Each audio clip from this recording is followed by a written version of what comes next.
On t'a appris à combattre le diable, à le fuir, à le craindre. Et si le diable était la moitié de ton pouvoir? Je sais, ça peut paraître fou, et je te rassure, c'est pas du satanisme. Non, mais ton vrai pouvoir, celui qu'on te cache. Tu vois, la plupart des gens essaient de manifester en mode fausse lumière, pensée positive, vibrer haut, rejeter le négatif, et ça donne quoi? Bah, des gens qui refoulent leur ombre, et qui manifestent surtout ceux qui ne veulent pas. Car devine quoi? Sans ombre, pas de lumière. Donc, une lumière sans ombre n'est qu'une illusion au final. T'as besoin des deux. Au final, c'est comme une pile. T'as besoin du positif et du négatif. Sans les deux, rien ne fonctionne. Donc, en voulant éliminer le diable, t'élimines ta propre puissance. Et dans cette vidéo, tu vas capter pourquoi Satan n'est pas ce qu'on t'a raconté. Tu vas découvrir pourquoi cette force que tu combats est en fait la moitié de ton vrai pouvoir. Car quand tu retiens le masque Satan, bah, tu vois le visage de Dieu. D'ailleurs, on va décoder qui est vraiment Satan dans les textes sacrés, mais qu'on t'a caché. Et ouais. Car tant que t'en as peur, que tu crois que c'est ton ennemi, bah t'es manipulable. Et tu vas voir bah, comment intégrer cette force au lieu de la combattre. Car quand c'est le cas, bah, t'intègres la lumière et l'ombre et tu manifestes enfin ce que tu veux, car tu manifestes depuis la complétude. Allez, go. D'abord, on va mettre en place les fondations. Donc toi qui es là à suivre cette vidéo, ben fais-toi une faveur. Ben, d'une, prends des notes et voilà, s'il y a des choses qui résonnent avec toi, ben prends des notes et deuxièmement, ben intègre. Car comme je l'ai dit souvent, la connaissance, le savoir sans intégration n'est qu'une illusion de pouvoir. Donc, faut d'abord qu'on pose les bases parce que je pense que sans ça, tout ce qui suit va être mal compris. Et le premier truc à capter, c'est que tout ce que tu crois savoir sur Satan est probablement faux. Quand t'entends d'ailleurs Satan, tu vois quoi? Une entité rouge, des cornes, une fourche, un être maléfique qui s'oppose à Dieu, l'ennemi absolu du bien. Ça, si tu veux, c'est le masque. C'est l'image qu'on t'a vendue. Mais derrière cette image, il y a autre chose. Et commençons par l'étymologie, parce que les mots en révèlent beaucoup. Le mot Satan, en hébreu, ça veut dire quoi? Adversaire, opposant, celui qui fait obstacle. C'est pas un nom propre, c'est une fonction. Celui qui te teste. Donc, Satan, c'est pas un être, c'est un rôle dans un système. Et le mot diable vient du grec diabolos, qui veut dire littéralement bah, celui qui divise, qui sépare. Donc, si tu rassembles les deux, Satan, qui est donc celui qui s'oppose, et diable, qui est celui qui divise, bah, c'est pas une créature, non. C'est le principe de séparation et d'opposition.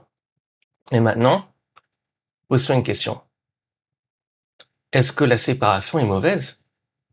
Est-ce que l'opposition est mauvaise? Car voilà le truc, sans la séparation, ben, il n'y a pas de dualité. Sans dualité, il n'y a pas d'expérience. Sans expérience, ben, il n'y a pas de manifestation. Donc pas de vie telle que tu la connais. Tu vois le paradoxe? La force que tu appelles le mal, c'est la force sans laquelle rien ne pourrait exister dans la 3D, donc dans la réalité physique. Et d'ailleurs, si on commence à descendre, regarde dans le livre de Job. Job est un homme qui fait tout bien, il est intègre, il est fidèle, il honore Dieu, il a une famille, la richesse, la santé, bref, il a tout pour lui.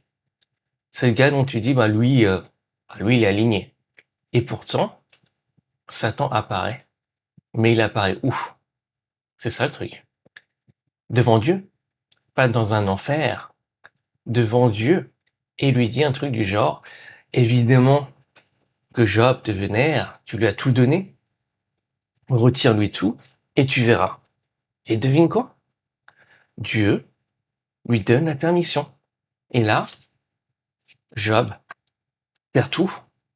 Ses gosses, sa richesse, sa santé. Tout lui est retiré. L'homme qui faisait tout bien se retrouve maintenant dans la souffrance totale. Tu captes le truc? Satan n'agit pas contre Dieu. Il agit avec sa permission. Il est dans l'équipe, pas contre l'équipe. Et ça change, mais absolument tout. Et ouais, car si Satan était vraiment l'ennemi de Dieu, bah, comment il pourra être devant lui? Et ouais, comment il pourrait être devant lui en premier lieu? Comment il pourrait demander la permission? Comment Dieu pourrait autoriser son propre ennemi? Ça n'a aucun sens. Sauf, si Satan n'est pas l'ennemi. Et ouais, car voilà le truc, Satan est une fonction nécessaire dans le système. C'est celui qui vient tester la cohérence vibratoire. D'ailleurs, il y a une vidéo que j'ai faite sur la chaîne où je parle du diable, et dans cette vidéo, j'explique que c'est, voilà, grosso modo, la fréquence du désalignement.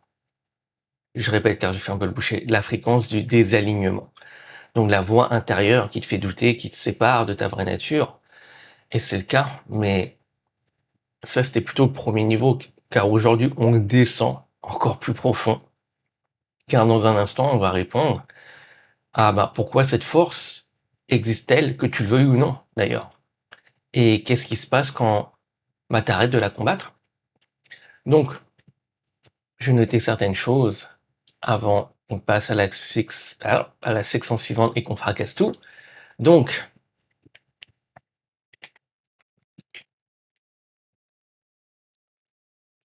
ok, je partage bien l'écran. Comme tu le vois, il y aura probablement des fautes de frappe, hein. Donc, tranquille, hein.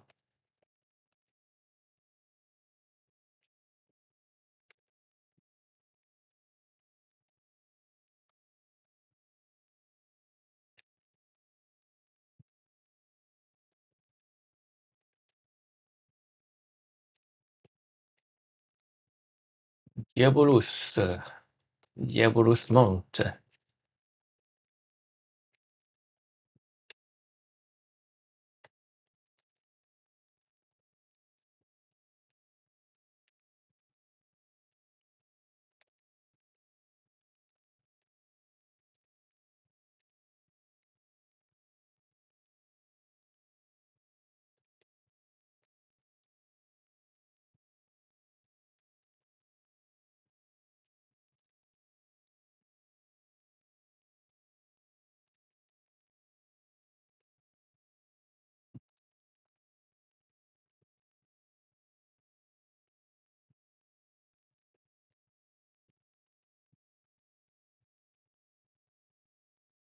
On va mettre ça comme ça.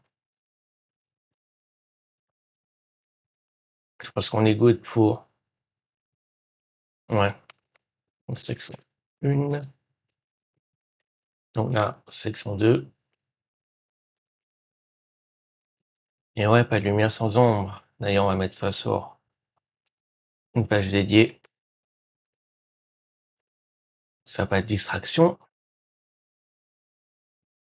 Et je recharge.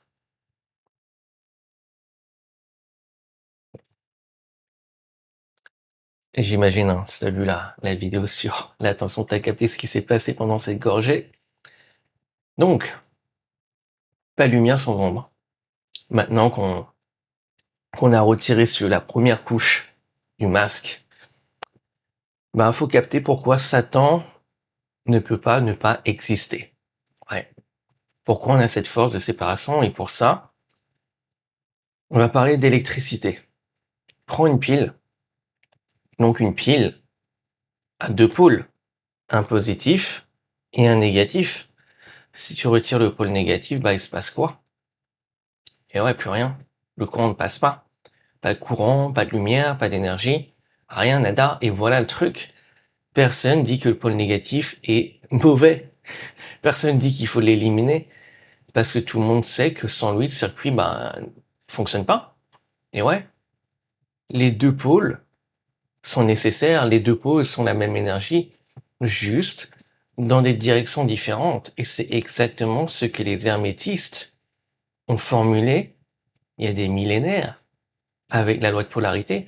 La quatrième loi, ouais, dans le Kybalion, tout est double, tout a deux pôles, tout a son opposé. Les contraires sont identiques en nature, mais différents en degrés.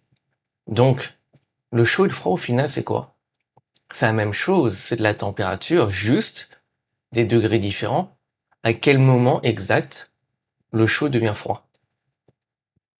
Et ouais, c'est ça la question. Au final, c'est un spectre. C'est la même énergie qui vibre différemment. Maintenant, la lumière et l'obscurité. C'est la même chose. À des degrés différents, la lumière n'est pas bonne. L'obscurité n'est pas mauvaise. C'est un spectre. Maintenant, l'amour et la haine, c'est la même chose à des degrés différents. Et la haine n'est pas le contraire de l'amour. Si c'est l'amour qui n'a pas pu circuler. C'est l'amour bloqué. Mais c'est la même énergie dans dans différentes directions. Et ouais. Maintenant, applique ça à Dieu et Satan. Et certains vont probablement crier au blasphème. Mais c'est la même chose. C'est la même source, la même énergie, vue depuis deux pôles différents. Satan, Dieu n'existe que si Dieu existe. Retire le masque de Satan et tu verras le visage de Dieu. Et ouais, pour simplifier, Dieu est le pôle positif, Satan est le pôle négatif. Négatif au sens électrique, pas mauvais, je tiens à le préciser. Au sens structurel, au sens c'est nécessaire. Donc Dieu représente l'unité, Satan représente l'expérience de la séparation. Dieu est la source. Satan est la polarité, on va dire, nécessaire pour que l'expérience existe. Mais ouais, au final, sans séparation, pas de libre arbitre réel, car sans séparation, pas de choix possible. Et voilà ce que ça implique pour toi, niveau manifestation. Quand tu rejettes le négatif, quand tu veux être tout lumière, quand tu forces la positivité, bah tu fais quoi? Tu retires le pôle négatif de ta pile. Tu coupes le circuit et tu te demandes pourquoi bah tu restes encore dans la réalité que tu ne veux pas. C'est exactement le piège de la positivité toxique. Ça dont je parle d'ailleurs dans la vidéo T'es trop spirituel pour manifester. Les gens voilà qui veulent vibrer haut, entre guillemets H24, qui refusent de ressentir la peur, qui rejettent la colère, qui fuient la tristesse, bref, qui sont en mode bypass spirituel. Donc ils coupent le circuit et en coupant le circuit, devine quoi, ils entravent le flux de circuler de manière optimale. Et ouais. Et tu sais ce qui est fascinant dans la physique quantique, la matière n'existe que par l'interaction entre particules et antiparticules. Pour chaque particule de matière, il existe une antiparticule. Un électron a un positron, un proton a un antiproton, et quand une particule et son antiparticule se rencontrent, elles se clashent et produisent quoi? De l'énergie, de la lumière. Donc la lumière naît de la rencontre entre la matière et l'antimatière. L'antimatière n'est pas le mal de la matière, c'est son miroir. Voilà comment on pourrait voir les choses. Et c'est ce clash qui produit la lumière. Exactement comme Dieu et Satan, c'est leur intégration qui produit la puissance, pas leur séparation. Maintenant, c'est le même bail, si tu veux, avec la loi de gravité. La gravité, elle n'est pas mauvaise, c'est une force. Elle est nécessaire pour ton expérience. Sans elle, je sais pas, tes pieds touchent pas le sol, l'eau ne coule pas, tout flotte. Même quand tu vas au chiottes, t'imagines. Donc la gravité, ouais, c'est pas une chose de mauvaise. C'est la force qui donne du poids à l'expérience. C'est une loi neutre. Et Satan fonctionne de la même manière. Satan, si tu veux, est la gravité de la conscience. C'est la force qui te tire vers le bas pour que l'expérience ait du poids. pour que tu intègres la polarité opposée au final. Pense à un avion dans le ciel. Il vole, la gravité est toujours là, elle tire vers le bas en permanence, et c'est exactement ce qui donne de la valeur au vol. Et ouais, la gravité n'est pas l'ennemi du vol, elle en est la condition. Car voler dans le ciel, si tu veux, n'a de valeur que si quelque chose te tire vers le bas. Et monter en conscience n'a de valeur que si quelque chose te tire également vers le bas. Donc Satan est neutre, impersonnel. D'ailleurs, dans la Bible hébraïque, euh, Tanakh, dans le livre de Job, on parle de à Satan, qui veut dire le Satan. Et ça, c'est une différence, une nuance qui est fondamentale. Donc c'est pas une entité qui te veut du mal, c'est un mécanisme. Ici, c'est même pas comme un nom propre, c'est une loi. Et une loi, bah, elle ne se combat pas. Une loi sur de l'univers ne se combat pas, elle se comprend, elle s'utilise. Maintenant, on pousse encore plus loin. Ben, prenons ben, ta respiration. T'inspires, t'expires. Donc l'inspiration, c'est recevoir. Et l'expiration, ben, c'est donner. Si tu ne fais qu'inspirer, ben, tu meurs. Littéralement, si tu ne fais qu'expirer, ben, tu meurs. La vie existe en alternance. Et ouais, c'est dans l'alternance des deux, dans le va-et-vient, dans la polarité. Donc, si tu veux vouloir éliminer le pôle négatif de ta vie, c'est vouloir ne faire qu'inspirer. C'est vouloir ne faire que recevoir.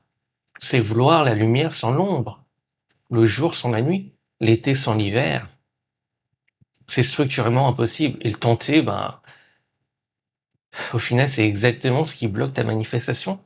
Ce qui explique ben, pourquoi, ben, pour avoir l'abondance, tu dois aussi intégrer son pôle opposé. Donc le manque, car rien ne peut rester tant que tu n'intègres pas son opposé. Pourquoi? Ben, sinon cette chose est incomplète.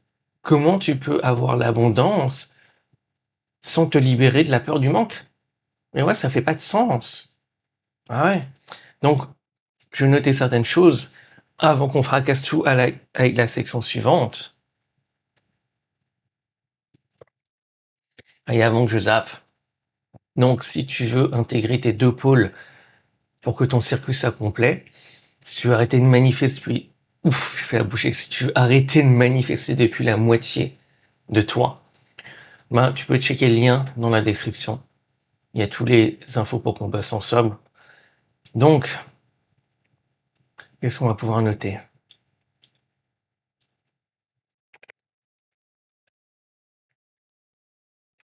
Ouais, polarité.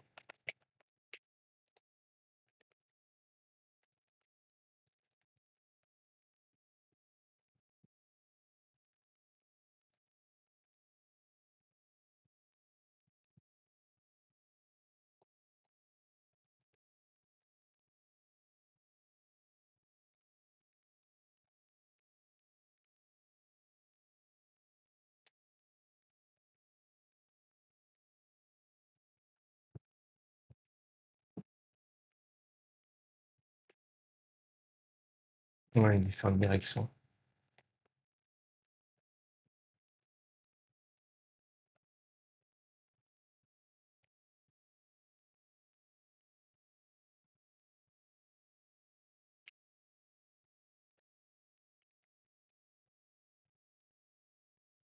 Ouais, l'espace. Ouais.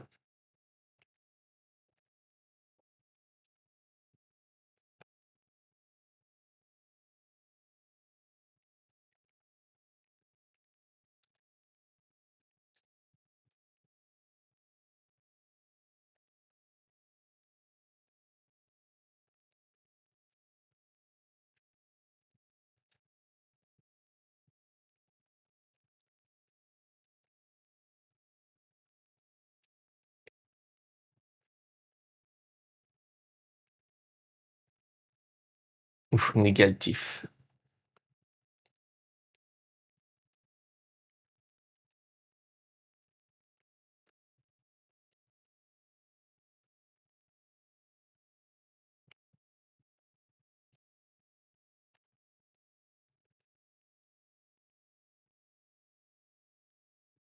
Ok, je pense qu'on est good.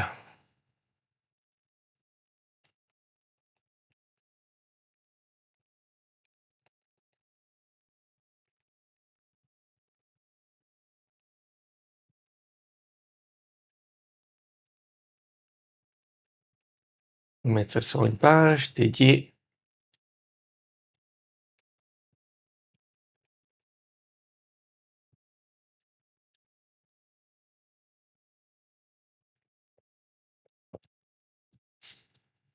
Ok, donc maintenant on va descendre encore plus. Parce que là on va décoder Satan. Qu'est-ce que cette force? Car crois-le ou non, on parle de cette force dans toutes les traditions. C'est juste qu'elle est masquée par des lectures littérales, donc ésotériques. Non, je veux dire exotériques. Ouf. Non, exotérique, c'est voilà, littéralement, voilà, prendre les choses, voilà, voir les choses de manière littérale, quoi. Alors que ésotérique, c'est voir le sens caché. C'est aller à l'intérieur et voir les sens cachés. Donc exotérique, c'est voir les choses de manière extérieure, d'accord? De manière littérale. Donc là, on va voir les choses de manière ésotérique, donc le vrai sens caché. Donc, on va commencer par la Kabbale. Donc dans la tradition kabbalistique, il y a un concept qui est le Yetzer Hara. Yetzer Hara. Voilà. En hébreu, c'est ce qu'on traduit souvent par le, voilà, le mauvais penchant, l'inclination vers le mal. Mais c'est pas ça. C'est plus subtil. Le Yetzer Hara, c'est la pulsion, le désir, l'impulsion brute, la force qui te pousse à agir, à créer, à vouloir. C'est le désir orienté vers soi. Celui qui peut à la fois donc construire ou détruire, selon comment il est canalisé, au final, c'est comme tout outil. Un couteau peut servir à tuer ou à sauver une vie sur un bloc opératoire. Et ouais, tout est une question de l'intention derrière. Donc sans le Yetzirah, tu n'existerais même pas. Ouais. Tu ne serais même pas là à regarder cette vidéo. Pourquoi? Car c'est également ce qui est derrière l'impulsion du désir sexuel. D'ailleurs, le Talmud dit littéralement, sans le Yetzirah, personne ne bâtirait une maison, ne se marierait, ne ferait de gosses, ni ferait de commerce. Tu captes le truc? La force que les religions appellent le mal, c'est la force qui permet aussi de manifester dans la 3D. Sans elle, tu ne fais rien. T'es un moine dans une cave, zéro friction, zéro désir, zéro manifestation. Et il y a encore plus profond, toujours dans la Kabbale, on a les clipotes. Donc dans la Kabbale, on a voilà l'arbre de vie, et l'arbre de vie a, on pourrait dire voilà un miroir, un envers. Donc ce sont les clipotes. D'ailleurs en hébreu ça veut dire coquille ou écorce. Donc on les a présentés comme les forces du mal, donc les royaumes démoniques. Mais voilà ce que ça veut dire vraiment. Les clipotes sont des enveloppes, des coquilles qui entourent la lumière. Elle la cache, mais la lumière est dedans exactement comme une noix. Une noix. J'ai fait un peu de boucher. Une noix, tu vois, c'est une noix avec le truc à l'intérieur, ça ressemble à un cerveau. D'ailleurs, c'est pas un hasard. Je suis dans mon délire. Donc, voilà, comme une noix. La coquille, si tu veux, elle est dure, tu vois, ça cabosse. Tu toques dedans, ça tac-tac, tu vois. Mais devine quoi? La coquille, elle protège le fruit. Ouais. Au final, regarde, si la lumière divine brute entrait sans filtre, il n'y aurait pas de séparation, pas de libre arbitre, pas de monde. Tu serais dissous dans l'infini, donc dans l'ensouf. Donc les clipotes rendent l'expérience possible. Et ouais, c'est ce qui permet à la conscience de se percevoir comme séparée. Car sans coquille, donc sans clipote, il n'y a pas d'incarnation. Le problème, c'est croire quand t'es la coquille. C'est seulement quand l'ego s'identifie à la coquille que c'est problématique. Quand tu oublies que t'es plus que la coquille, que t'es le fruit à l'intérieur, ben, c'est là que ça devient problématique. Et pour accéder aux fruits, tu fracasses, entre guillemets, la coquille. Et donc, voilà, tu ne détruis pas la coquille pour détruire. Tu détruis, entre guillemets, voilà, pour libérer. Voilà, donc les clipotes ne sont pas l'ennemi de la lumière. Elles en sont le conteneur. Et les traverser, c'est ton chemin initiatique. Maintenant, dans la tradition égyptienne, j'ai fait le boucher, dans la tradition égyptienne, je vais y arriver, hein. Donc, tradition égyptienne, on a donc Seth. Seth, c'est le dieu du chaos, du désordre, de la violence. Seth est le frère d'Osiris, et dans le mythe, Seth, il tue Osiris, il le découpe en morceaux en mode boucher, il le disperse. Donc, c'est brutal, hein. C'est même, voilà, violent, dit comme ça. Et si tu prends ça au premier degré, Seth, c'est le méchant. C'est l'ennemi, c'est le mal incarné. Mais voilà le truc. Sans la mort d'Osiris, il n'y a pas de résurrection. Et sans la résurrection d'Osiris, devine quoi? Pas de naissance d'Horus. Et ouais, Horus, le dieu solaire, le dieu de la conscience éveillée, l'enfant divin. Donc Horus ne naît que parce que Seth a tué Osiris. Donc la destruction, si tu veux, est la condition du renouveau. Et ouais, donc la mort est la condition de la renaissance. L'ombre est la condition de la lumière. Et ouais, tu retires Seth du mythe, et Horus, il n'existe pas. Et ouais, on retire l'ombre et la conscience ne s'éveille jamais.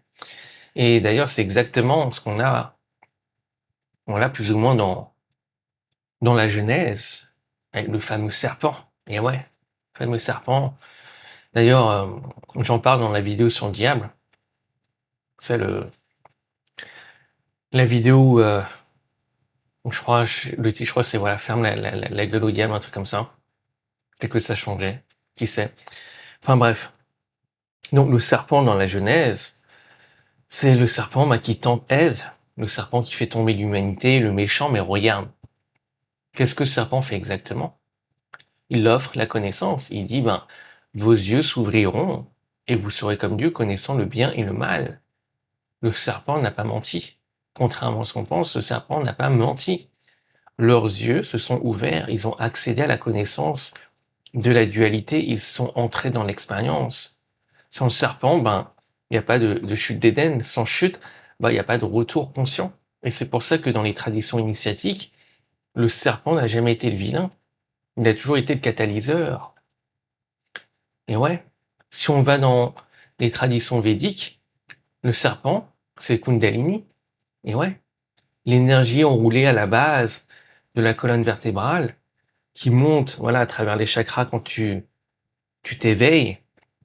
Voilà, les deux nadis, donc canaux d'énergie, donc Ida et Pingala, qui montent autour de la colonne, donc la colonne Sushumna. Donc le serpent est comme un véhicule de l'éveil. C'est ça le truc. Et dans les traditions hermétiques, le serpent, c'est quoi? C'est le caducée d'Hermès, le bâton du dieu grec Hermès. Deux serpents qui s'enroulent autour d'un axe central, souvent voilà, avec des ailes en haut. Donc le symbole de l'équilibre entre les polarités. Les serpents ici, ils ne se battent pas, ils se fightent pas. Non, ils s'enroulent. Il y a une raison bien précise. Ils montent ensemble, car l'équilibre ne vient pas en éliminant un pôle, mais en faisant circuler les deux. D'ailleurs, ce symbole-là, tu le vois bien souvent à tort dans les pharmacies, sachets de pharmacie, même dans dans logo de pharmacie. Et je dis à tort parce que normalement, le vrai symbole médical est celui de Asclépios, donc qui est le dieu de la médecine et de la guérison. Donc voilà, c'est le fils d'Apollo. C'est un symbole qui est celui d'Asclépios, qui est souvent confondu avec celui du caducée d'Hermès. Donc le symbole d'Asclépios, celui n'a qu'un seul serpent, d'accord? Non deux, et d'ailleurs pas d'aile. Donc voilà, petite parenthèse. Et puis dans les traditions hermétiques, on a quoi aussi avec le serpent? On a l'Ouroboros. Mais ouais, on a l'Ouroboros. Le serpent qui se mord la queue, qui est l'un d'ailleurs des symboles les plus vieux de l'humanité. C'est le symbole de l'éternité, du cycle, de la totalité, la fin qui rejoint le début. Tu vois où est-ce que je veux en venir avec tout ça? Là, on est entré dans, voilà, dans tout ce qui est symbolisme, mais tu vois où je veux en venir? Au final, regarde. Selon qui te raconte l'histoire, le serpent, c'est soit le démon qui a fait donc tomber l'humanité, donc soit vu comme ça au niveau exotérique, au niveau littéral, au niveau sens religieux, ou soit le catalyseur qui a permis à la conscience de s'expérimenter. Donc si tu veux, le serpent n'est pas ton ennemi, c'est ton initiateur. Et ça, c'est une grande différence. Maintenant, regarde, si on descend encore plus loin, et on va voir même ailleurs, maintenant on va voir du côté euh, alchimique. Donc dans les traditions alchimiques, on a quoi? On a le nigredo. Donc c'est la première phase du grand œuvre alchimique, donc la phase noire, la putréfaction, la dissolution, le chaos total. Et donc si tu lis ça de l'extérieur, donc voilà, en mode exotérique, bah, ça ressemble à la destruction. Voilà. Au mal. Mais pour les alchimistes, le nigredo est la phase la plus sacrée. Pourquoi? Parce que regarde, sans dissolution, il n'y a pas de recomposition. Donc sans chaos, il n'y a pas d'ordre nouveau.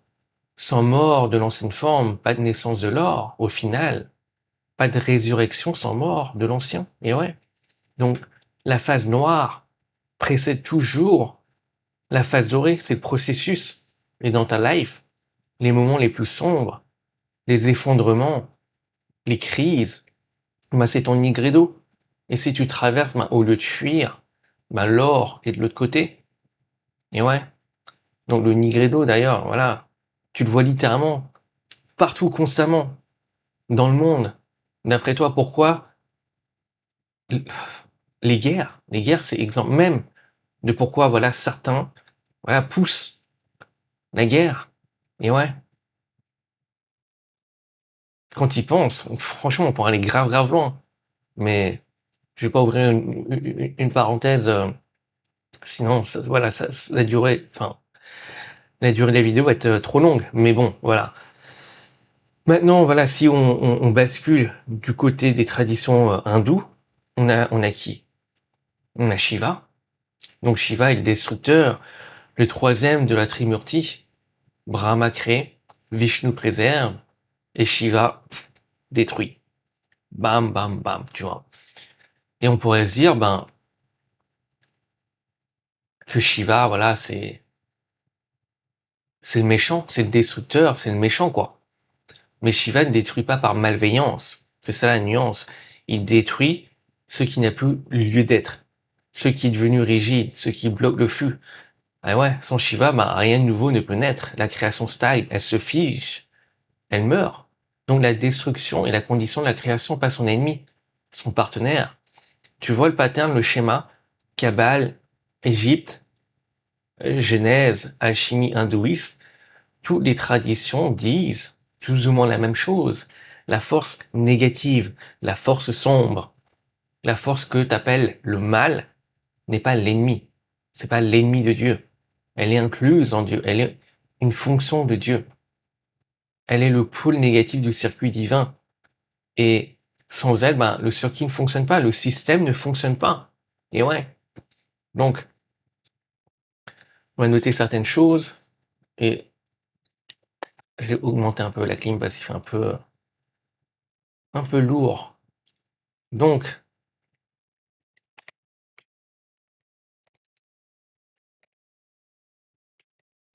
donc Yetzer Hara, voilà, qui est l'opposé du Yetzer Tov. Donc, Yetzer Hara, donc ça c'est dans le Kabbale.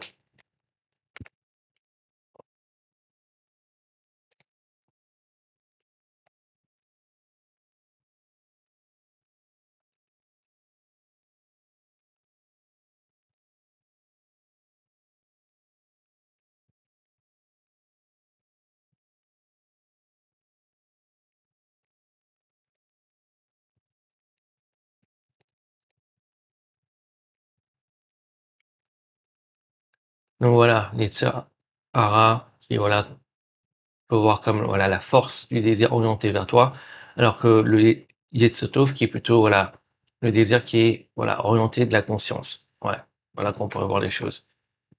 Ensuite, on a les clipotes. Comment on écrit ça? Voilà.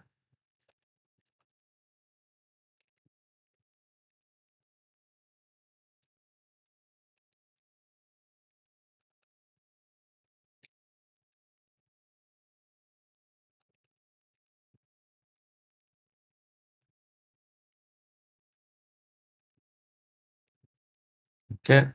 Ensuite, on a 7 Osiris.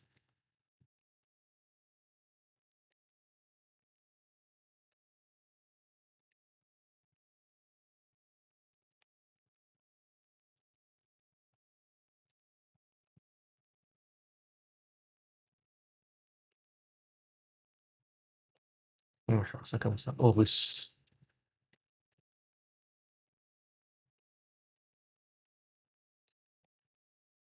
Genèse. Genèse.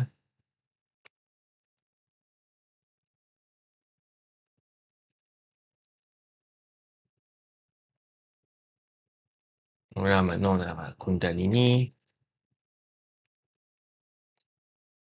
Caducée d'Hermès, Ouroboros,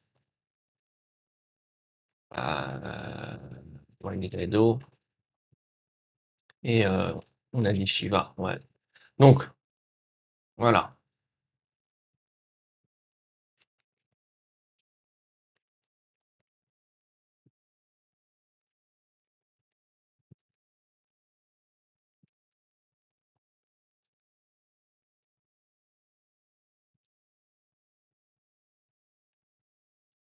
On va mettre ça sur une autre page, tranquillement.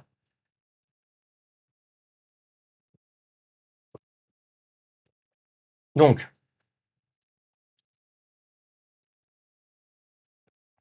le combat contre Satan et la victoire de Satan. Donc, attends, je vais bien me caler. Tac, tac, tac. Donc, voilà. Maintenant, on arrive au truc je dirais l'un des plus importants. Parce que tout ce qu'on a vu, c'est beau conceptuellement. Ouf, j'ai fait une bouchée. J'ai fait le 7, hein.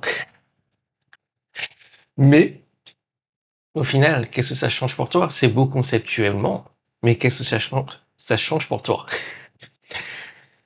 Et concrètement, voilà, si tu suis bien, ce qui va suivre, ça peut vraiment, vraiment tout changer. Et je le dis pas à la légère. Car si tu captes que l'ombre est le pôle négatif nécessaire, alors ben, tu captes aussi que chaque fois que tu combats ton ombre, ben, tu te sabotes. Et voilà comment, en fait, il y a plusieurs manières, voilà, de te saboter. Quand tu refoules le pôle négatif, entre guillemets, négatif. Donc le premier piège, ben, c'est la guerre contre le négatif, tout simplement. Donc la plupart des gens dans la manifestation font ça. Dans la spiritualité, ils font ça également, hein. Ils passent leur temps à, voilà, supprimer les pensées négatives, forcer les affirmations positives, rejeter la peur, fuir la colère, étouffer la tristesse. Ils appellent ça donc vibrer haut. Donc voilà. En fait, ils font du bypass spirituel. Encore une fois, si le sujet t'intéresse, n'hésite pas à regarder la vidéo T'es trop spirituel pour manifester. J'y vais grave en détail, beaucoup plus en profondeur. Donc, quand tu fais ça, quand tu es en mode bypass spirituel, ce qui se passe vraiment, ben, tu refoules une émotion et tu la repousses ben, dans l'ombre. C'est ça le truc. Tu la mets dans ton subconscient. Mais qu'est-ce qui se passe? Ben, ça se manifeste en silence, sans même que tu le saches. Car l'émotion, si tu veux, déclenche ben, bien souvent un programme inconscient et qui te maintient ben, dans la réalité que tu ne veux pas. C'est ça le truc. Ben, genre, tu refoules la peur et en faisant ça, ben, elle devient ton émotion de fond. Tu t'en rends même plus compte parfois. Et ton comportement ben, entier le reflète. Genre ton émotion, imagine, de fond, voilà, c'est voilà, la peur. Et maintenant, ton programme subconscient, c'est te focaliser sur tout ce que tu ne veux pas. Ah, devine quoi? C'est exactement ce que l'univers te livre L'univers te livre ce que tu commandes vibratoirement, pas ce que tu dis vouloir. L'univers voit à travers le masque, il voit ce que tu vibres intérieurement, même si tu penses vibrer haut mentalement. Donc, quand tu refoules, ben, plus ça va dans ton subconscient, et plus le subconscient enregistre, et plus l'émotion refoulée se manifeste dans ta 3D. Voilà comment on pourrait voir les choses. Donc, en voulant, si tu veux, vibrer haut, tu nourris exactement ce que tu veux éviter. C'est la boucle parfaite. Et ouais, tu combats ton ombre. Et en la combattant, ouf, j'ai fait le boucher, et en la combattant, tu lui donnes plus de pouvoir. Car c'est, voilà, ce que tu résistes persiste. C'est ça le truc. Maintenant, le deuxième piège, c'est de mettre le bien et le mal dans des boîtes. Qu'est-ce que je veux dire par là? Regarde. On t'a appris que voilà, certaines choses sont bonnes et d'autres mauvaises. Que la joie, c'est bien, la tristesse, c'est mal, la confiance, c'est bien, la peur, c'est mal, l'abondance, c'est bien, le manque, c'est mal, enfin bref, tu m'as capté. Mais, encore une fois, la loi de polarité dit quoi? Ce sont les mêmes choses à des degrés différents. La peur et la confiance, c'est le même spectre. Le manque et l'abondance, c'est le même spectre. La tristesse et la joie, c'est le même spectre. Donc, quand tu rejettes un bout du spectre, tu rejettes le spectre entier, sans le savoir. Parce que tu ne peux pas avoir le haut sans le bas. Et ouais, tu ne peux pas avoir l'expansion sans la contraction. Tu ne peux pas avoir la lumière sans l'obscurité. Donc ta vie est un pendule. Et le pendule oscille.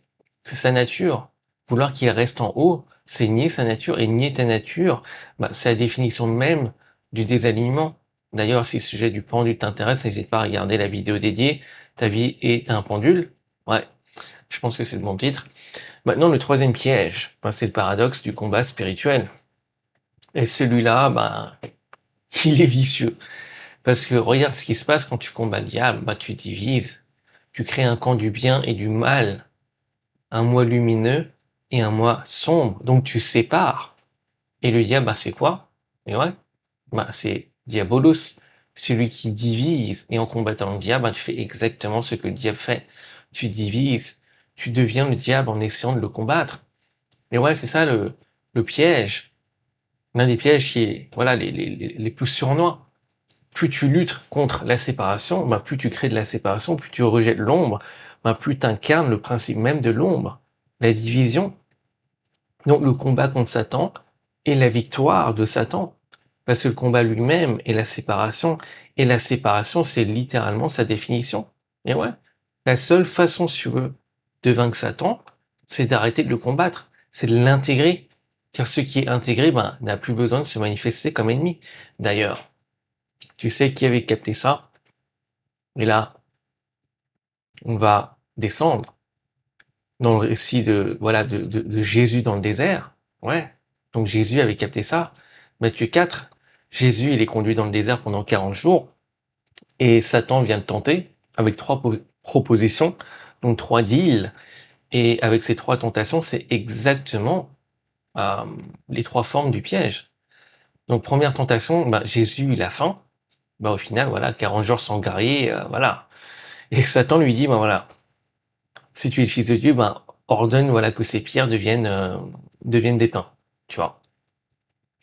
Et tu captes le piège ici. C'est pas juste, il s'agit pas de la bouffe, d'accord? C'est la tentation du manque. Satan dit, tu n'es pas assez. Utilise son pouvoir pour combler. C'est le pôle négatif qui murmure, voilà, t'es incomplet. T'as besoin de quelque chose dehors pour être entier. Et Jésus répond quoi?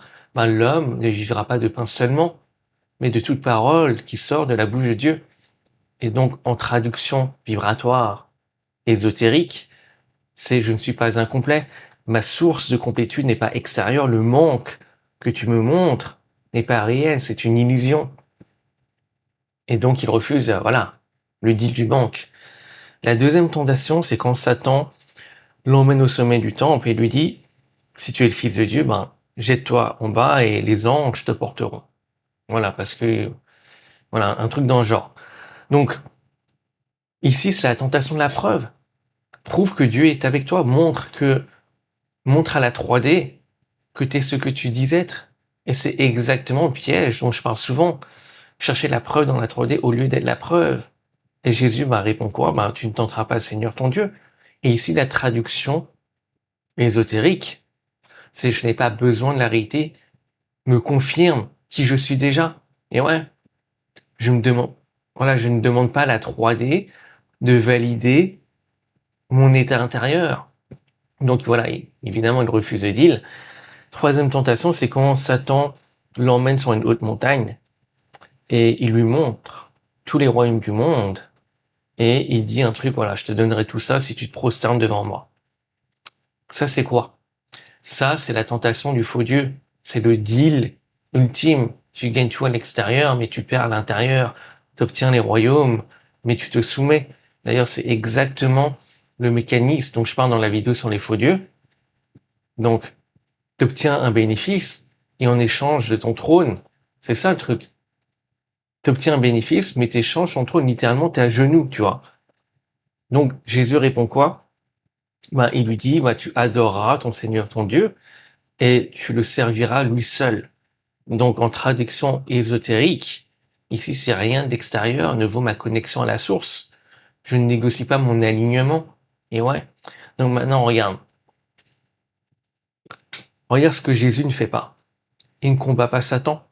Il ne l'exorcise pas. Il ne le fuit pas. Il ne le détruit pas. Il traverse. Il reste centré. Voilà. Il répond depuis qui il est. D'accord? Pas depuis la peur, pas depuis la manque, pas depuis le besoin de prouver, mais depuis qui il est. Donc, Jésus ne gagne pas contre Satan par la force, il gagne par l'intégration, par l'unité intérieure, par, via la complétude. Il reconnaît la tentation, il la voit, et c'est exactement ça la leçon, tu vois. Donc, on va noter certaines choses avant de fracasse avec la section 5. Donc, alors, on va faire ça comme ça. Premier piège.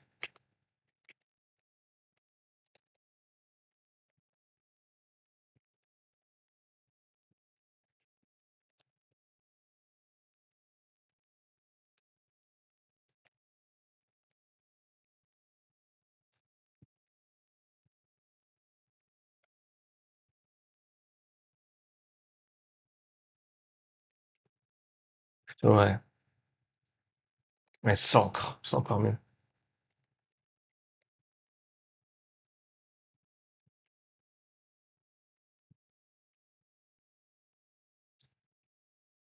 On pourrait dire, et ouais, déclenche.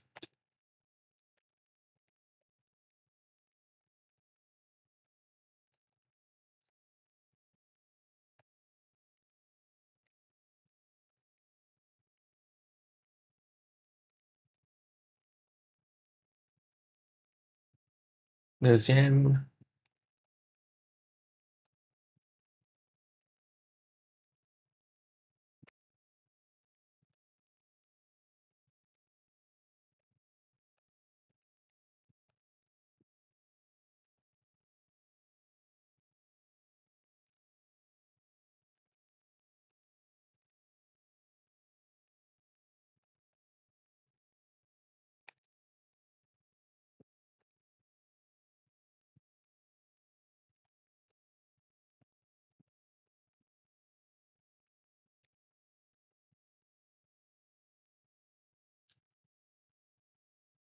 je pense qu'on est good.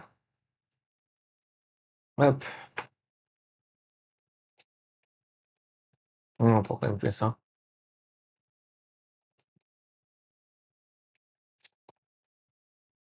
D'accord, je sais pas pourquoi il me le fait comme as.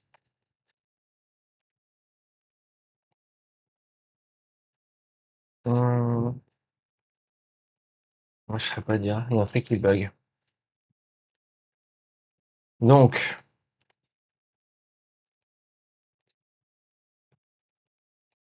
ça, comme ça.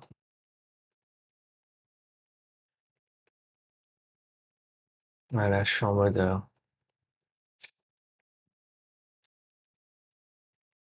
Peut-être que je vais faire comme ça. Enlève le masque de Satan. Peut-être que ça passe comme ça. Ah, mec, je ne saurais même pas dire pourquoi ça fait ça. Ah, et si je fais ça?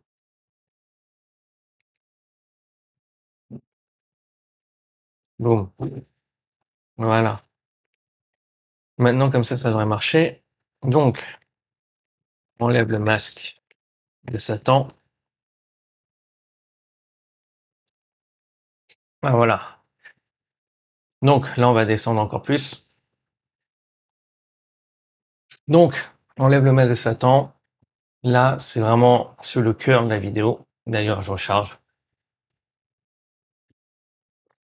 Parce qu'on descend. Donc, au final, s'enlève le masque de Satan. Bah, tu auras le visage de Dieu. Et ça veut dire quoi? Ben, l'ombre, celui n'a pas d'existence propre. Regarde, si tu te places face au soleil, ben, derrière toi, il y a quoi? Ben, il y a l'ombre, ton ombre. Et si tu veux, elle bouge. Ben, quand toi, tu bouges, elle existe à cause de toi. Mais elle n'a pas de substance propre. Donc, l'ombre n'est pas faite de quelque chose. C'est l'absence de lumière. Et cette absence, ben, n'existe que parce que la lumière existe. Donc, si tu veux, ben, pas de lumière, ben, il n'y a pas d'ombre. Donc, si tu veux, l'ombre est la preuve de la lumière, pas son ennemi, sa confirmation. Donc, si tu veux, Satan, voilà, l'ombre, le négatif, ben, n'a pas d'existence indépendante. Si tu veux, c'est la source vue ouais, à travers la séparation. Si tu veux, c'est Dieu devenu méconnaissable parce que tu le regardes à travers le prisme de la dualité. Donc, imagine, je sais pas, un rayon de lumière. Voilà, rayon de lumière blanche. Donc, elle est pure, complète, et ce rayon bah, traverse ce prisme. Et de l'autre côté, bah, tu vois quoi? Bah, tu vois des couleurs séparées en apparence. Genre le rouge, le jaune, le vert, le bleu, le violet, enfin bref, voilà, t'as capté. Donc, différentes couleurs, donc apparemment séparées, mais au final, c'est exactement la même lumière. Le prisme n'a pas créé de nouvelles lumières. Il a juste créé sur l'illusion de la séparation de ce qui était déjà un. Et ouais, c'est ça le truc. Et c'est exactement ce que fait la dualité.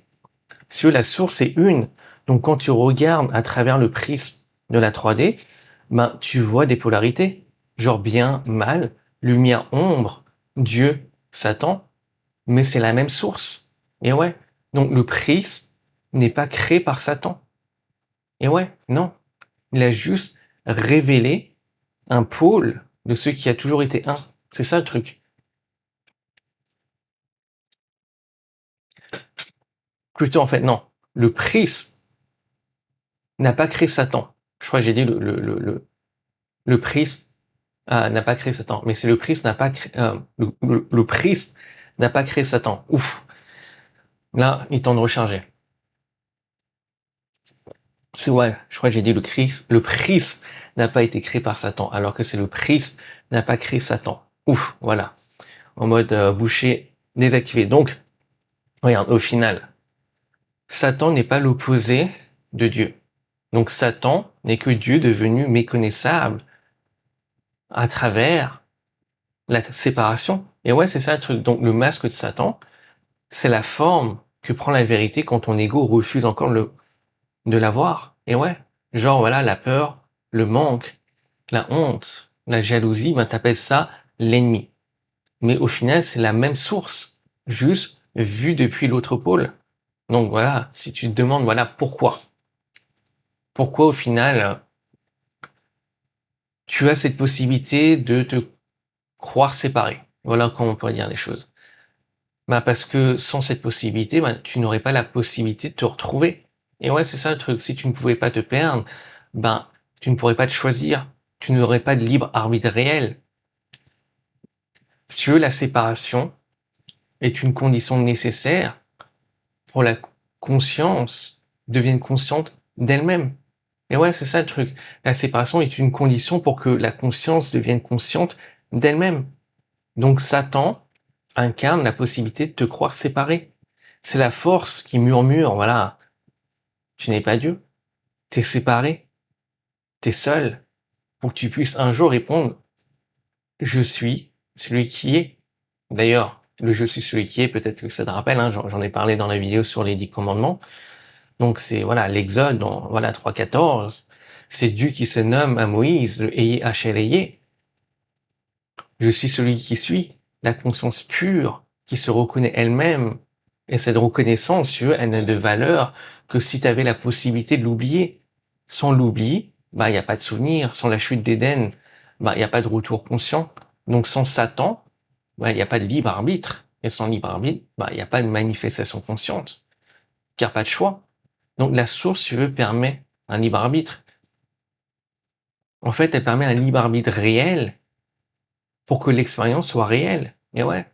Car manifester consciemment, c'est choisir. Et choisir n'existe que si tu avais la possibilité de ne pas choisir. Et ouais, c'est ça le truc. Donc enlever le masque de Satan, c'est quoi? C'est voir à travers le prisme. C'est reconnaître que derrière chaque force sombre, il y a la même source que derrière chaque force lumineuse. Concrètement, regarde, ta peur, c'est pas ton ennemi, c'est de l'énergie. C'est la même énergie que le courage, juste à un degré différent, encore une fois. Donc retire le masque et tu verras l'endroit exact où tu crois être séparé. Même chose avec ta colère. Tu le vois peut-être comme du poison, mais c'est de la puissance qui n'est pas encore canalisée. On retire le masque de la colère et tu verras peut-être une limite qui a été enfreinte. Et ouais, qui n'a pas été respectée. Peut-être une valeur même que tu refuses d'honorer encore. Ouais. Vois-le comme un signal. Même chose avec ta honte. Voilà, c'est pas une preuve que t'es cassé. C'est le regard de la séparation sur toi-même. D'ailleurs, c'est Chronos qui te juge. C'est la première émotion dans la séparation après la chute d'Éden. D'ailleurs, j'en parle dans la vidéo précédente sur comment aller au paradis sans mourir. Donc, quand Adam et Ève se rendent compte qu'ils sont à poil et qu'ils ont honte, c'est la première émotion dans la dualité. Voilà, donc, par contre, voilà, on retire le masque de la honte et tu verras qu'au final, derrière, il y a peut-être un besoin d'unité, un besoin de complétude. C'est la même chose avec ta souffrance. C'est pas une punition, c'est un point de conscience qui est contracté. On retire le masque de la souffrance et tu verras peut-être une polarité qui n'a pas encore été intégrée. Voilà, tu verras peut-être une polarité que tu refuses encore d'intégrer. C'est ça le truc. Donc, si tu veux, chaque émotion négative, chaque expérience sombre, c'est Dieu qui porte un masque. Et le masque, si tu veux, il tombe quand tu arrêtes de combattre, quand tu regardes, voilà, quand tu intègres. C'est ça le truc. Si tu veux, Satan n'a jamais été ton adversaire, c'est la forme que prend la source quand tu refuses de la voir. Et voilà le truc. Le masque ne tient que tant que tu crois qu'il y a un ennemi derrière. Et ouais, dès que tu cesses de croire à l'ennemi, le masque il tombe. Et ouais, et ce qui reste, c'est ce qui a toujours été là, la source. Dieu, toi, car t'es un avec. Et voilà le lien avec la manifestation. Tant que tu rejettes un pôle, tu divises et devine quoi, ta manifestation est éclatée du boule. Pourquoi t'envoies un signal incomplet à l'univers, un signal qui dit je veux la lumière mais je refuse l'ombre. Je la refoule. Et l'univers, par cohérence, te renvoie une réalité qui reflète ce manque interne. Et ouais, mais quand tu intègres les deux pôles, quand tu acceptes que la peur fait partie du circuit de la confiance, que le manque fait partie du circuit de l'abondance, que l'ombre fait partie du circuit de la lumière, le circuit est complet. C'est là que le circuit devient complet, enfin complet. Et le courant passe. Le signal le signal est cohérent. Donc, l'univers reflète cette cohérence. Pas parce que tu as ajouté quelque chose, mais parce que tu as arrêté de retirer quelque chose. Et ouais, c'est ça la différence. Donc, on va noter certaines choses avant de passer à la section suivante, qui est le protocole. Donc, ouais, pas besoin de le mettre en gras. L'ombre.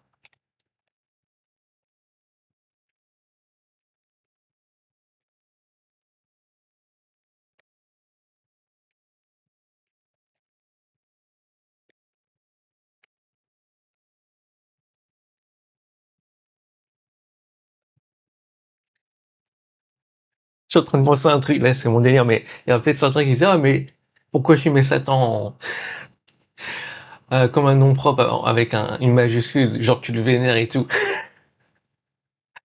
Si jamais cette chose t'est passée par l'esprit, je tiens à te préciser, c'est pas le cas. D'ailleurs, bon, si tu veux que tu penses, si tu veux que tu crois ça, bon, va avec ça, hein, franchement, bon. Donc, où est-ce qu'on était? Euh, ouais, ça tombe.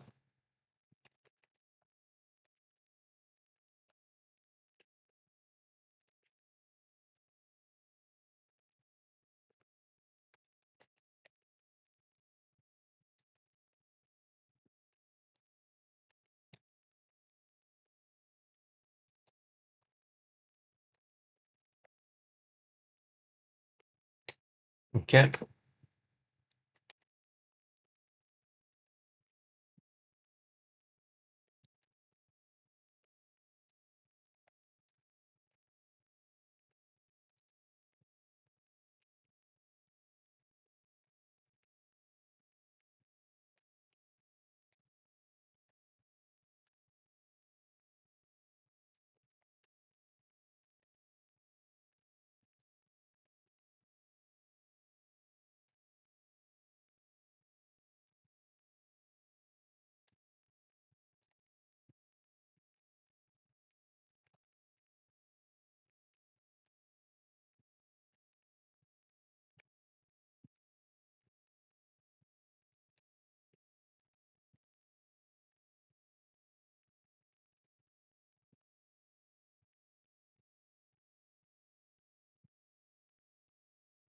J'irais pas en complet, mais c'est l'idée. Plutôt, t'es fragmenté. Parce qu'au final, tu peux pas être incomplet parce que c'est ta nature même. Donc voilà, t'es fragmenté.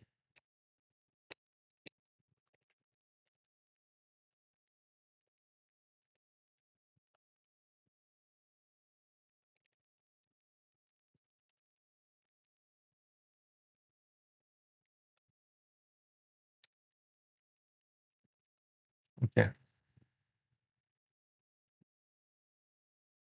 Donc, section 6, qui est le protocole d'integration.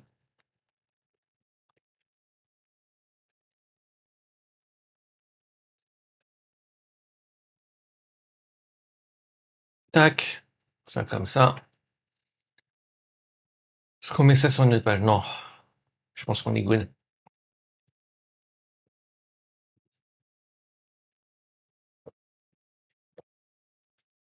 Donc maintenant, comment tu fais concrètement? Parce que là, c'est bien, t'as vu cette vidéo et peut-être que t'es inspiré, tu dis, waouh, j'en sais bien, enfin, j'en sais pas mal, j'en sais beaucoup plus. Tu te sens, tu te sens chaud, quoi, limite. Mais voilà le truc, encore une fois, le savoir sans intégration n'est qu'une illusion de pouvoir. Et ouais, c'est ça le truc. Donc comment maintenant tu passes du théorique à l'intégration? Ben, c'est pour ça que il y a ce protocole. Donc, chose qui est importante, je tiens à préciser parce que regarde, c'est bien d'avoir la connaissance, mais au final, la connaissance, elle t'est utile ou elle prend du pouvoir seulement quand elle te sert toi. Au final, la connaissance externe, elle est là pour te servir, toi, pour servir la connaissance interne, la connaissance de soi. Et donc, plus tu te connais et plus tu connais l'univers, parce que tu es un microcosme de l'univers, tu es une fractale de l'univers. Donc, si tu veux vraiment connaître l'univers, ben, apprends déjà à te connaître. Et donc, pour apprendre à te connaître, c'est pas juste accumuler de l'information, de la connaissance.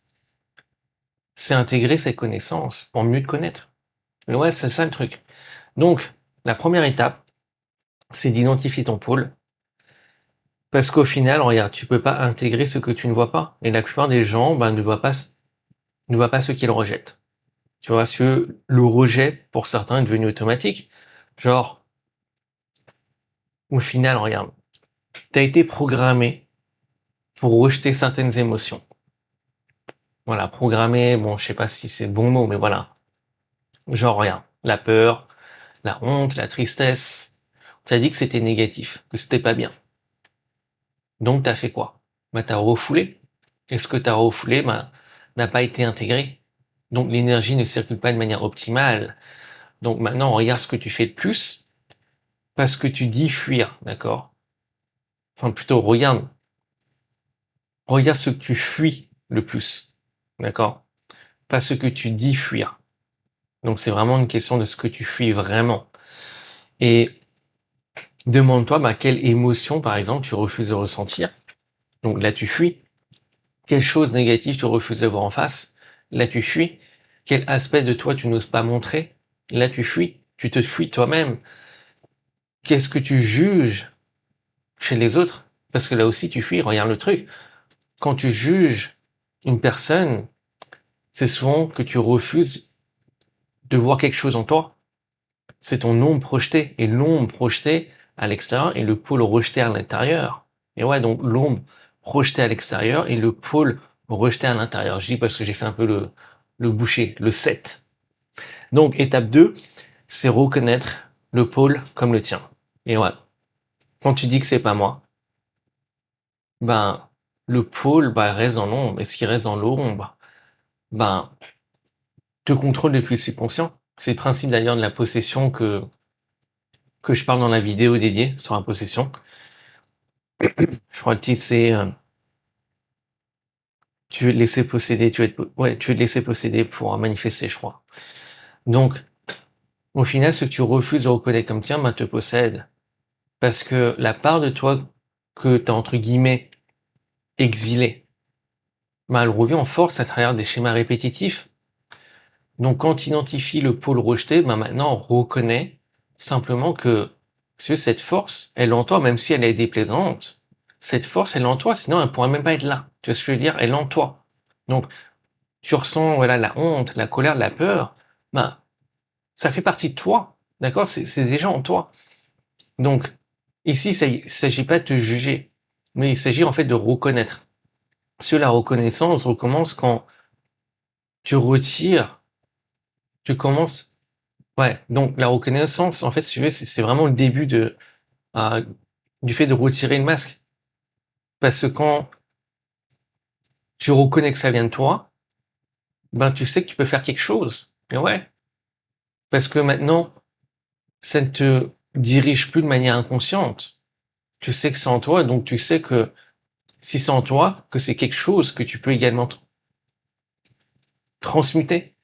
Voilà comment on pourrait dire les choses. Donc, troisième étape, c'est voir le cadeau derrière le masque. Et ouais, parce que regarde, chaque pôle rejeté porte un message, même un cadeau, on pourrait le voir comme ça. Genre, regarde, la peur te montre où tu crois être séparé. La colère te montre quelle limite tu n'honores pas. La honte te montre quel regard tu portes sur toi depuis la séparation. La tristesse te montre quel, quel attachement demande à être intégré, tu vois. Donc, chaque ombre est une porte. Mais ouais, c'est pas un trou, sauf si tu le vois comme tel. Donc, tant que tu vois pas, voilà, je veux dire, voilà, tant que tu vois que c'est que, voilà, il y a un trou, ben, tu vois pas la porte. Voilà qu'on peut dire les choses. Donc, la prochaine fois qu'une émotion déplaisante, négative apparaît, au lieu de la fuir, au lieu de la refouler, au lieu de la combattre, au lieu de la résister, bah, ressens-la pleinement. Puis pose-toi ces questions, qu'est-ce que cette émotion protège? Parce que cette émotion, forcément, elle te protège d'une chose. Demande-toi qu'est-ce qu'elle essaie de te montrer. Peut-être même quelle ancienne version de toi essaie encore de te protéger. Et donc, demande-toi si cette ombre était un masque, bah, qu'est-ce qu'il y a derrière? Et ouais. Donc maintenant, étape 4, c'est de compléter le circuit. Donc, si tu veux, l'intégration, c'est pas juste accepter ton ombre de manière mentale. Donc j'ai fait un peu boucher, donc accepter ton ombre de manière mentale, genre en mode voilà, je le dis mentalement et basta, c'est plié. Non. c'est rétablir le flux entre les deux pôles, d'accord? C'est permettre au courant de circuler à nouveau. Maintenant, il s'agit de dégainer ton bâton d'Hermès, voilà, le caducée d'Hermès, bam, d'accord? Tu plantes, tac, tu repars, tu plantes au sol, et laisser maintenant le courant passer librement. Et ouais, donc de ne plus résister. Il s'agit de ne plus résister à la fois le négatif et le positif. C'est ça qui est important, parce que certains aussi, voilà, la plupart, c'est assez... en général, la plupart résistent le négatif, mais beaucoup également résistent le positif sans savoir. Et ouais, c'est même encore plus sournois. Parce que bien souvent, les gens, en fait, résistent les deux. Tu vois. Mais ils ne se rendent pas compte que, par exemple, ils résistent aussi le fait de recevoir. Et ce qui explique pourquoi, ils ne reçoivent pas. Tu vois. Donc c'est pour ça que il s'agit de laisser circuler.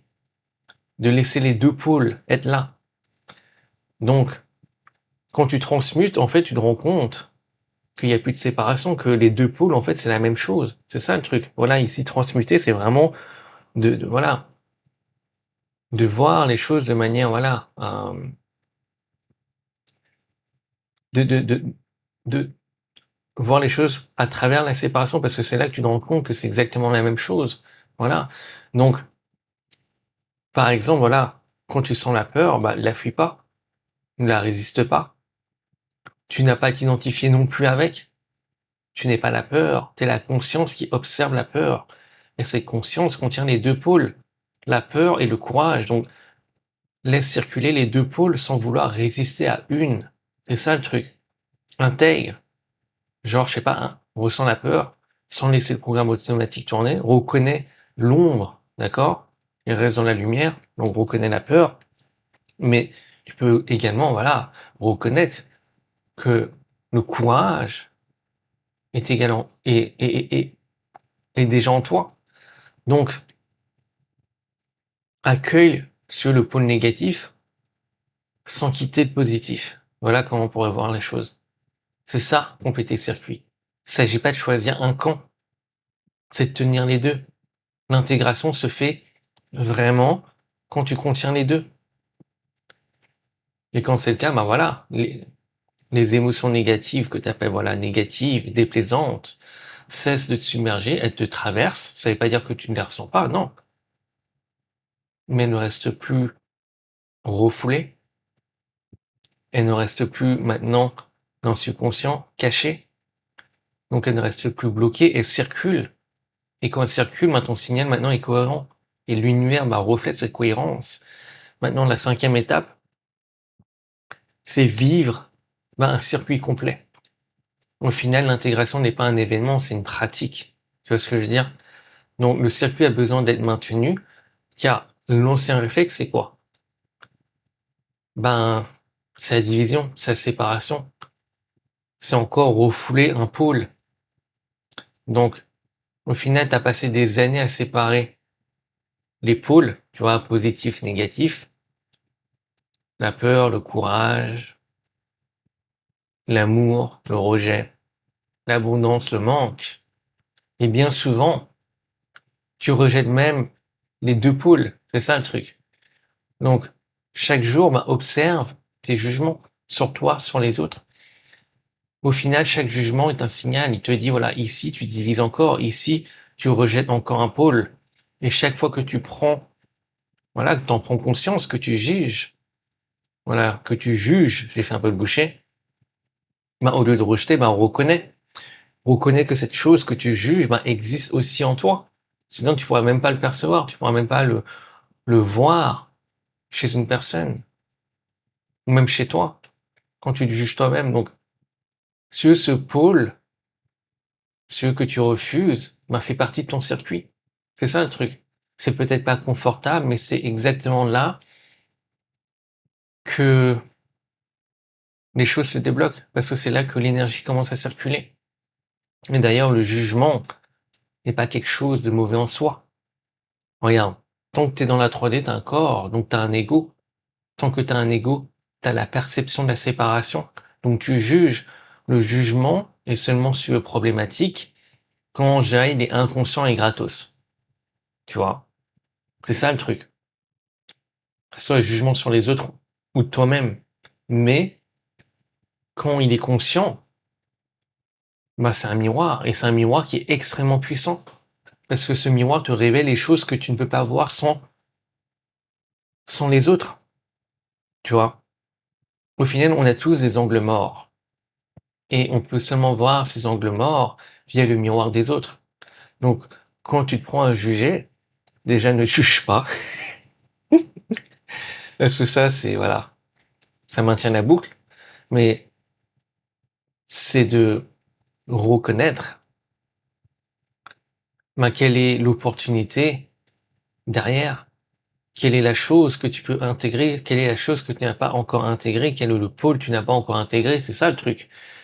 Donc, je tiens à préciser une chose qui est importante. Il ne s'agit pas de confondre intégration et complaisance.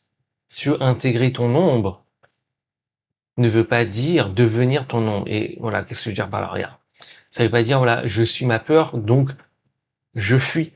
Ça veut pas dire je suis ma colère, donc j'explose mon seum comme jamais, tu vois, en mode ouais, parce que oh, bah tu m'as dit de ressentir, d'intégrer le truc, donc voilà, maintenant quand je suis énervé, bam bam bam, je fais un carnage. Non, l'intégration, c'est neutraliser.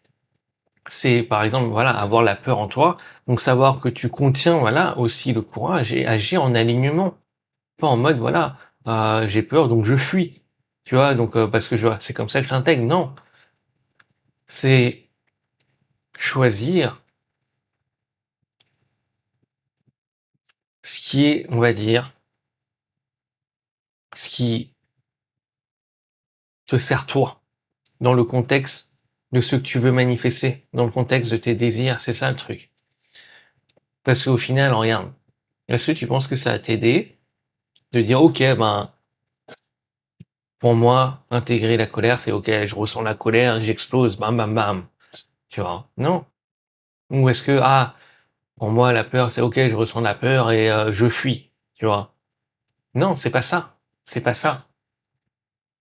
C'est contenir à la fois la peur et le courage et décider, ben, quelle direction prendre.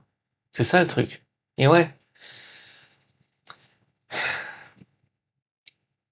regarde, au final, regarde, imagine, voilà, t'as de la colère en toi. Mais si tu prends conscience que tu contiens à la fois la colère, mais que pour contenir cette colère, ben, tu contiens forcément le pôle opposé, qui est peut-être, je sais pas, ici on pourrait dire ça peut être quoi? La compréhension, c'est peut-être pas le meilleur choix, mais bon, voilà. C'est-à-dire forcément que tu contiens l'autre pôle opposé, sinon il pourra même pas exister en toi. La colère ne pourra même pas exister en toi. Donc, c'est prendre conscience que tu contiens peut-être ok, la colère maintenant, et que c'est peut-être ça qui se manifeste, voilà qu'on peut dire ça. C'est peut-être ça, voilà, où l'attention est mise, peut-être. Mais ça veut dire que également, ben, que si tu as cette colère, ben, tu as le pôle opposé en toi, qui est ici peut-être la compréhension, et donc de choisir de canaliser, tu vois. Donc tu tiens les deux pôles. Et ouais, t'es circuit complet. C'est ça le truc. Donc, on était certaines choses. Donc en un,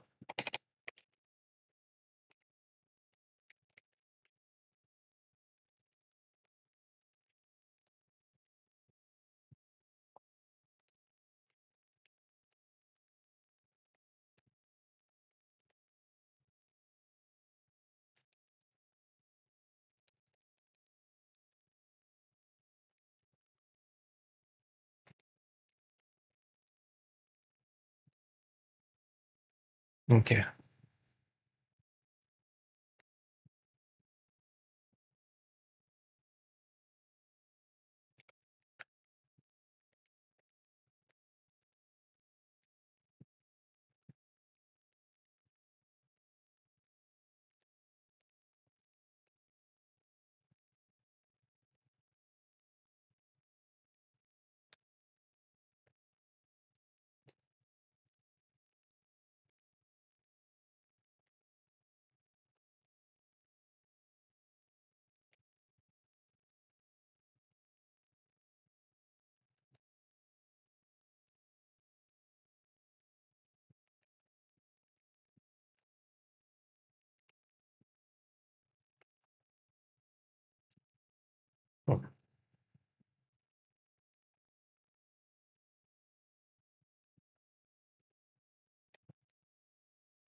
Ok.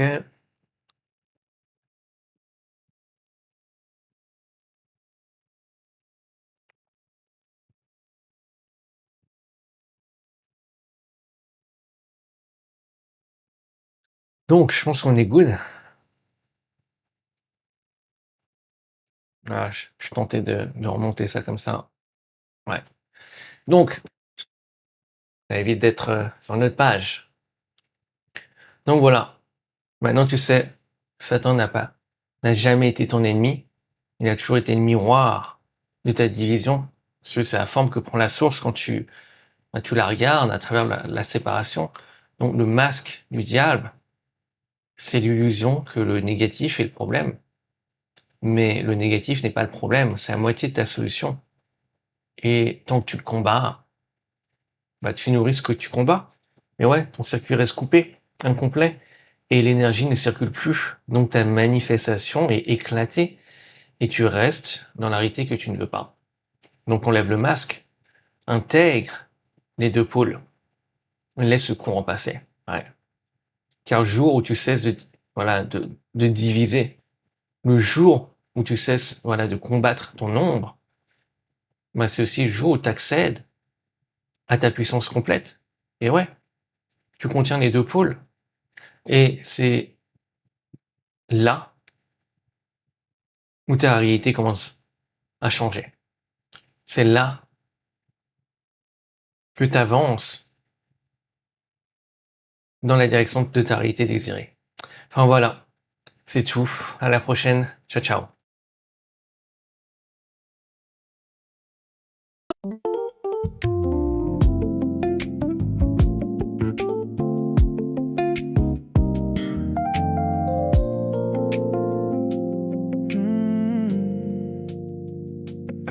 On t'a appris à fuir l'ombre, à vouloir rester en haut, à cacher tout ce qui dérange sous des mots un peu trop beaux.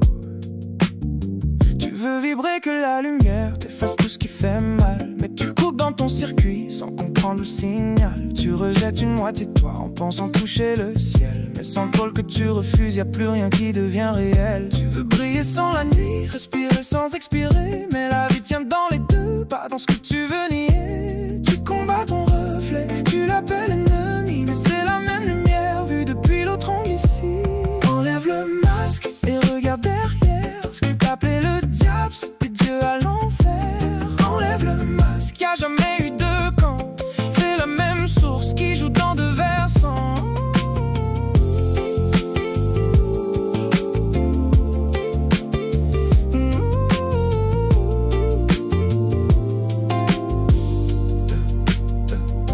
La peur que tu veux fuir, c'est de l'énergie compressée. La colère que tu retiens, c'est ta force bloquée. Ta honte te parle encore d'un lien que t'as coupé. Ta douleur tient la porte d'un endroit à regarder. Tu voulais tout contrôler, tout garder du bon côté, mais l'amour sans polarité peut même pas circuler. Tu veux l'unité pure, mais tu refuses le passage. Tu veux voir Dieu en haut, mais tu refuses son visage. Tu cherches la lumière, mais tu fuis le miroir. Tu veux l'état complet sans traverser l'autre part. Enlève le masque et regarde derrière, ce qui tapait le diable, c'était Dieu à l'enfer. Enlève le masque, y'a jamais eu de camp, c'est la même source qui joue dans deux versants.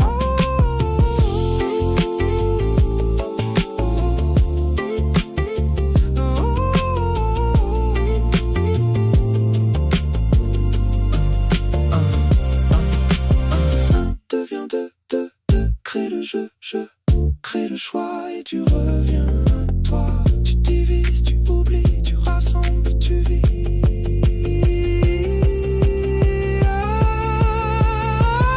Enlève le masque et tout redevient clair. Y'avait pas d'ennemi.